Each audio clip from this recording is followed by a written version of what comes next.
Regionale ha infatti deliberato di inglobare il buco economico dell'ente nella voragine della sanità.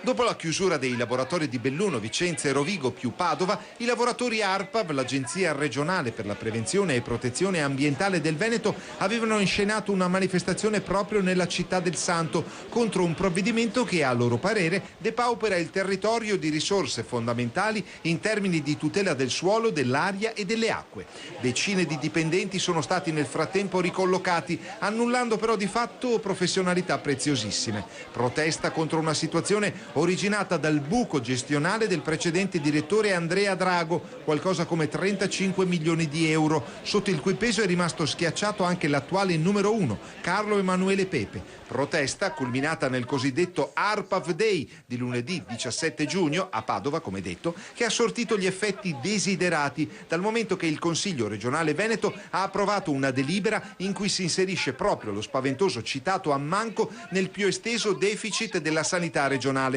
dal momento che il tipo di contratto di questi lavoratori rientra proprio nell'ambito considerato. Una decisione che attenua la tensione delle ultime settimane, pur riproponendo la gravità della voragine economica in un ambito territoriale che ha fatto proprio della sanità uno degli ambiti di assoluta eccellenza nazionale. Qualcosa come 1 miliardo e 300 milioni di euro complessivi ripianabili, secondo le stime dei vertici politico-amministrativi del Veneto, in una quarantina d'anni.